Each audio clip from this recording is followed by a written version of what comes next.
நம்ம தொடர்ந்து ஈரானுடைய நிலவரங்களை பார்த்து கொண்டே இருக்கோம். இப்ப வந்திருக்கக்கூடிய ரொம்ப முக்கியமான சில தகவல்களை பார்க்கலாம். அதுலயும் ரஷ்யாவை பத்தி சைனாவை பத்தியான ஒரு விஷயத்தை இன்னைக்கு அமெரிக்காவே வாய் திறந்திருக்காங்க. முதல் விஷயம் வந்து பாத்தீங்கன்னா, சைனா வந்து இப்போது 36 லட்சம் கோடி மதிப்பிலான ஆயுதத்தை கொடுத்திருக்காங்க. 36 லட்சம் கோடி மதிப்பிலான ஆயுதத்தை ஈரானுக்கு கொடுத்திருக்காங்க. ஏன்னா ஈரான் எப்படி வந்து சண்டை போடுது, ஈரானால வந்து பாத்தீங்கன்னா நிறைய பொருளாதார தடை இருக்கு. அந்த பொருளாதார தடையின் காரணமாகத்தான் பிரச்சனையே உள்நாட்டுல என்ன வந்துச்சுன்னா, பொருளாதாரம் ரொம்ப வீழ்ச்சி ஆயிடுச்சுன்னு சொல்லிட்டு தான் 2 மாசமா மக்கள் எல்லாம் போராடி கொண்டு இருந்தாங்க.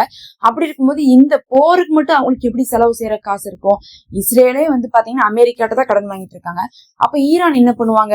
பக்கத்தால இருக்கக்கூடிய அரபு நாடுகள் எல்லாம் கொடுக்க மாட்டாங்கன்னு தெரிஞ்ச விஷயம் தானே அப்படின்னு பார்த்தா, அததான் இன்னைக்கு சொல்றாங்க. 36 லட்சம் கோடி மதிப்பிலான ஆயுதங்களை வந்து யார் கொடுத்திருக்காங்க? சைனா கொடுத்திருக்காங்க.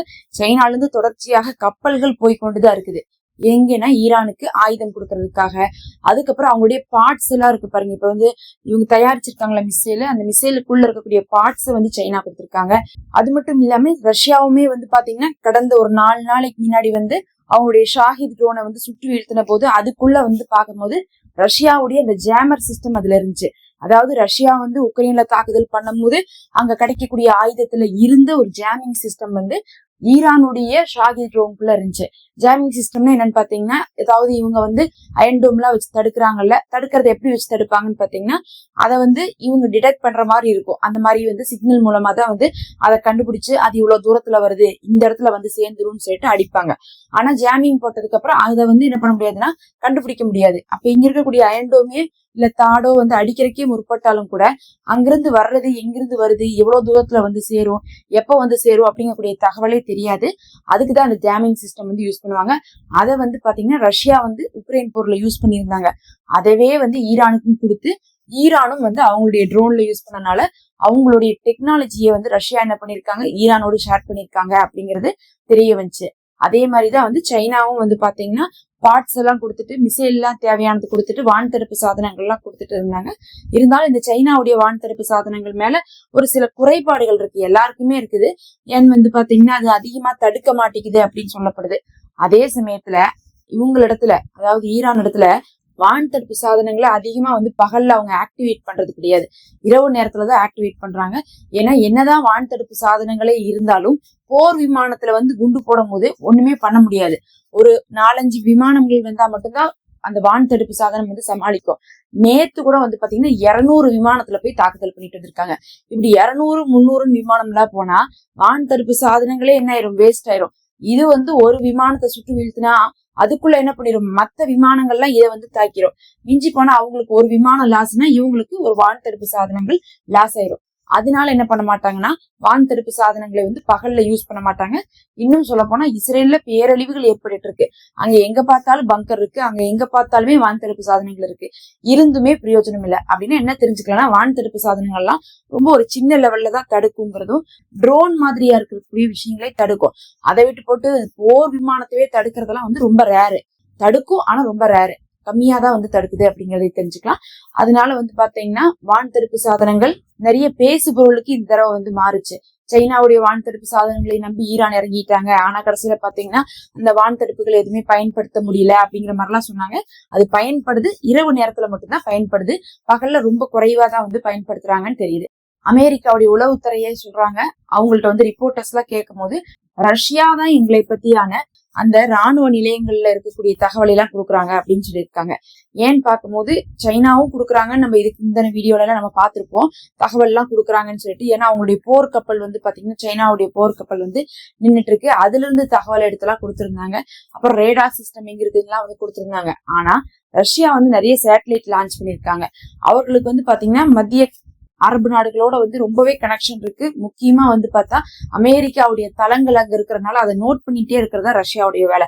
ஒவ்வொரு தளங்களுக்கும் அதுக்குண்டான ஆட்களை போட்டு அங்க என்னென்ன நடக்குதுன்னு சொல்லிட்டு என்ன பண்றாங்கன்னா உளவு தகவலை திரட்டி கொண்டே இருக்கிறாங்க. பல சேட்டிலைட்டை வந்து லான்ச் பண்ணி வச்சிருக்காங்க.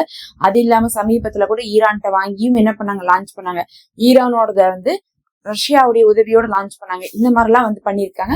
அதனால அவங்கதான் நிறைய தகவல் கொடுக்குறாங்க, எங்களுடைய ராணுவ தளத்துல இருக்கக்கூடிய விஷயங்கள் எல்லாம். அதனாலதான் வந்து மத்திய கிழக்குல இருக்கக்கூடிய ராணுவ தளங்கள் தாக்கப்படுதுன்னு சொல்லிட்டு இன்னைக்கு அமெரிக்காவுடைய உளவுத்துறையை வந்து சொல்லியிருக்காங்க. அதுக்கு வந்து திருப்பி கேட்கிறாங்க. இன்னைக்கு வந்து கேட்கும் போது நீங்க பயப்படுறீங்களா அப்படின்னு சொல்லிட்டு கேட்கும் போது அதுக்கு வந்து மார்க்கோ ரூபியோ அவர்கள் வந்து சொல்றாங்க, இல்ல நாங்க பயப்படலாம் இல்ல, யாரா இருந்தா என்ன, நாங்க எதிர்த்து வந்து சண்டை போடுவோம். அதே நேரத்துல வந்து ஈரான்ல இருக்கிறவங்களுக்கு வந்து உயிரோட இருக்கணும் அப்படிங்கக்கூடிய ஆசை இல்லையா? ஏன்னா நாங்க வந்து அடிச்சோம்னா கண்டிப்பா அவங்க எல்லாருமே காலி ஆயிருவாங்க, யாரையும் நாங்க மிச்சம் வைக்க மாட்டோம் அப்படிங்கிற மாதிரி இன்னைக்கு என்ன பேசியிருக்காங்கன்னா மார்க்கோ ரூபியோ அவர்கள் பேசியிருக்காங்க. நேற்று தான் நம்ம பார்த்தோம், அங்க இருக்கக்கூடிய அப்பாஸ் ராச்சி அவர்களும் அதான் சொல்லியிருந்தாங்க. நாங்க வந்து அமெரிக்காவுடைய தரைப்படைக்கு அஞ்சவே இல்லை, வி ஆர் வெயிட்டிங், நாங்க வெயிட் பண்ணிட்டு இருக்கோம், வர சொல்லுங்க பாத்துக்கலாம் அப்படின்னு சொல்லியிருந்தாங்க. ரெண்டு பக்கமுமே இந்த மாதிரிதான் வந்து பேசுவாங்க. ஆனா இதுல இருந்து என்ன தெரிய வருதுன்னு பார்க்கும்போது அமெரிக்காவுடைய உளவுத்துறையே சொல்லிருச்சு, ரஷ்யா வந்து பார்த்தா உளவு தகவல் நிறைய கொடுக்குறாங்க. அதுக்கப்புறம் அவங்களுடைய ஸ்பெஷலான டெக்னாலஜி எல்லாம் வந்து என்ன பண்ணிருக்காங்கன்னா நாலேஜ் ஷேர் பண்ணிருக்காங்க அப்படிங்கிறது தெரிய வருது. இந்த ஜாமிங் சிஸ்டம்லாம் எப்படி செய்யணுங்கிறத வந்து ரஷ்யா வந்து கத்து கொடுத்துருக்காங்க. பொதுவா ஒரு நாடு இன்னொரு நாட்டுக்கு வந்து சும்மால கத்து கொடுக்க மாட்டாங்க. அந்தந்த நாட்டுல வந்து இந்த மாதிரியான போர் விஷயத்த தளவாடங்களை எல்லாம் ஸ்பெஷலா கண்டுபிடிக்கிறதே ஒரு திறமை. அதை வச்சுதான் அவங்க பிசினஸ் பண்ணுவாங்க. ஆனா அப்படி இருந்தும் கூட வந்து பாத்தீங்கன்னா ரஷ்யா வந்து ஈரானுக்கு வந்து கத்து கொடுத்துருக்காங்க அப்படிங்கும்போது எந்த அளவுக்கு அவங்களுக்குள்ள ஒரு உறவு இருக்கும் அப்படிங்கறது தெரிஞ்சுக்கலாம். அது இல்லாம வெளிப்படையா வந்து ஏன் கலந்துக்க மாட்டேங்கிறாங்கன்னு கேட்டீங்கன்னா, அப்படி வந்து கலந்துகிட்டா என்ன WWE3 ஆரம்பிச்சிடும். உங்களுக்கே தெரியும், ஏற்கனவே இருக்கக்கூடிய நிலைமையில வந்து உலகம் அதையெல்லாம் தாண்டாது. ஏற்கனவே 2 தடவை வந்து அது முடிஞ்சிருச்சு. 3வது தடவை அதை கொண்டு வரதுக்காகத்தான் அமெரிக்காவும் இஸ்ரேலும் படாத பாடுபட்டு இருக்காங்க. இதுல வேற ரஷ்யாவும் சைனாவும் வந்தாங்கன்னா மொத்தமாவே எல்லாருமே இறங்கிடுவாங்க. வடகொரியா கூட வந்து சொல்லியிருக்காங்க, நாங்க உதவுக்கு ரெடியா இருக்கிறோம்னு சொல்லிட்டு. ஆனா வந்து ஈரான் தான் வந்து என்ன பண்ணல, அவங்கள வந்து இது பண்ணல. ஏன்னா வந்து வடகொரியால கொண்டு வந்தா இது வந்து உலகத்துடைய நிலைமையே மாறி போயிடும். அதே சமயத்துல ஈரான் வந்து எந்த நோக்கத்தோட இந்த சண்டையை போடுறாங்க அப்படிங்கறதை நீங்க வந்து இப்ப நியூஸ்ல போய் பாத்தீங்கன்னா கூட, துபாயில இருந்து வந்திருக்காங்க மக்கள் எல்லாம், யுஏஇல இருந்து வந்திருக்கக்கூடிய மக்களை எல்லாம் போய் பாருங்க. அவங்க பேசும்போதே தெரிஞ்சுக்கலாம், மக்கள் இருந்த இடத்துல எங்கேயுமே தாக்குதல் நடக்கலைங்க, அங்கெல்லாம் ஃபுல்லா சேஃபா தான் இருக்கு, அரபு நாடுகளும் நல்லா தான் கவனிச்சுக்கிறாங்க, எங்களுக்கு வந்து பாத்தீங்கன்னா விசாவே முடிஞ்சாலும் கூட எக்ஸ்ட்ராவா ரூம் போட்டுலாம் தங்க வச்சு பாத்துக்கிட்டு தான் அனுப்பிச்சு வச்சிருக்காங்க இப்ப இந்தியாவுக்குன்னு சொல்லிட்டு இந்தியாவுக்கு வந்தவங்க எல்லாம் சொல்லிட்டு கரெக்டா சொல்றாங்க. ஈரான் வந்து அமெரிக்கா பேஸ மட்டும் தான் அடிக்குது, அந்த பேஸுக்கு பக்கத்துல இருக்கக்கூடிய இடங்கள் வேணா கொஞ்சம் வந்து என்னவா இருக்குன்னா கொஞ்சம் சேஃப் இல்லாம இருக்குது.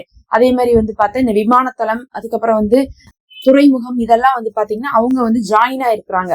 அமெரிக்கா வந்து அங்க இருக்கக்கூடிய கல்ஃப் கண்ட்ரீஸ்ல வந்து ஏர்ன் பண்ணிட்டு இருக்காங்க. அந்த ஏர்ன் பண்ணக்கூடிய இடத்தான் அடிக்கிறாங்க. அதனால அங்க இருக்கிறவங்களுக்கு வேணா சின்ன சின்ன பாதிப்புகள் ஏற்பட்டது உண்மைதான். மத்தபடி பொதுமக்களை வந்து த்ரெட்டன் எல்லாம் பண்ணவே இல்லை. இப்ப கூட இந்த வாரத்துல கூட வந்து பாத்தீங்கன்னா அங்க வந்து ஃபங்க்ஷன் எல்லாம் நடத்தப்பட்டு இருக்கு. அடுத்து உமன்ஸ் டேக்கு எல்லாம் வந்து பாத்தீங்கன்னா செலிப்ரேஷனுக்கு எல்லாம் ஏற்பாடு பண்ணிட்டு இருக்காங்க அப்படிங்கிறாங்க. பொதுமக்கள் வெளியே வந்து கொண்டாடக்கூடிய அளவுக்கு இருக்குன்னா பல பகுதிகள் எவ்வளவு சேஃபா இருக்குன்னு தெரிஞ்சுக்கலாம்.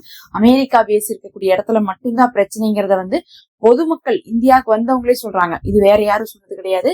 இது மூலமா வந்து அந்த வீடியோ கீழே போய் கமெண்ட்ல பார்த்தா, இது வந்து நியூஸ்ல வந்த வீடியோ, அதுல கீழே போய் கமெண்ட்ல பார்த்தா நிறைய பேரு அவங்களும் வந்து பாத்தீங்கன்னா பேரெல்லாம் பார்க்கும்போது முஸ்லீம் பேர் கூட கிடையாது. எல்லாருமே நிறைய பேர் வந்து பாத்தீங்கன்னா நான் முஸ்லீம் பேர் தான். ஆனா அவங்களே வந்து சொல்றாங்க, ஈரான் வந்து பார்த்தா அமெரிக்கா மட்டும் தான் தாக்கிட்டு இருக்கு, அவங்க வந்து பார்த்தா பொதுமக்களுக்கு வந்து த்ரெட்டன் பண்ணும் அப்படிங்கிறது அவங்களுடைய நோக்கம் இல்ல. ஆனா வந்து அமெரிக்காவும் இஸ்ரேல் என்ன பண்ணிட்டு இருக்காங்க, ஈரான்ல பொதுமக்களை த்ரெட்டன் பண்ணிட்டு இருக்காங்க.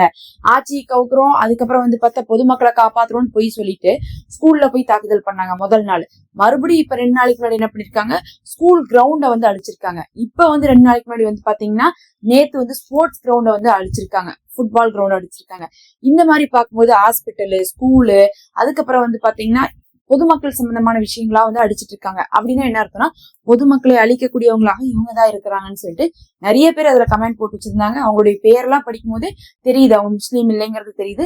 அப்படி இருக்கும்போது கூட மக்கள் புரிஞ்சுக்கிறாங்கிறது ஒரு ஆறுதலான ஒரு விஷயம் தான். ஏன்னா வந்து எப்ப பார்த்தாலும் இந்த அமெரிக்கா சொல்லக்கூடிய பொய்யவே நம்பிட்டு இருந்தா மத்த இடத்துல உலக மக்கள் வந்து எவ்வளவு பாதிக்கப்படுறாங்கிறது தெரியவே தெரியாது. ஈரான் அவங்களுக்கு பெரும் ஒரு இழப்பு வந்திருக்கு. அவங்க வந்து திரும்ப திரும்ப வந்து முடக்கப்பட்டுட்டே இருக்காங்க. ஒரு கட்டத்துல அதை தாங்க முடியாம தான் அவங்க வெளியே வராங்க. வெளியே வந்து அடிக்கும் போது கூட வந்து அமெரிக்கா மட்டும் தான் குறி வச்சு அடிச்சிட்டு இருக்காங்க. ஆனா அமெரிக்கா வந்து ஈரானை வந்து என்ன பண்ணும், இல்ல இவங்க அநியாயம் பண்றாங்கன்னு சொல்லிட்டு தான் சித்தரிச்சுட்டு கொண்டு இருக்கு. அத வந்து அப்படி இல்லைங்கிறத ஒரு சிலராவது புரிஞ்சுக்கிறாங்க. முக்கியமா அரபு நாடுகள்ல இருக்கக்கூடிய இந்தியாவை சேர்ந்தவங்க, வெளிநாட்டை சேர்ந்தவங்க எல்லாருமே வந்து மக்கள் வந்து உணர்றாங்க, இது வந்து ஒன்னும் த்ரெட்டனான சிச்சுவேஷன் மக்களுக்கு கிடையாதுன்ட்டு.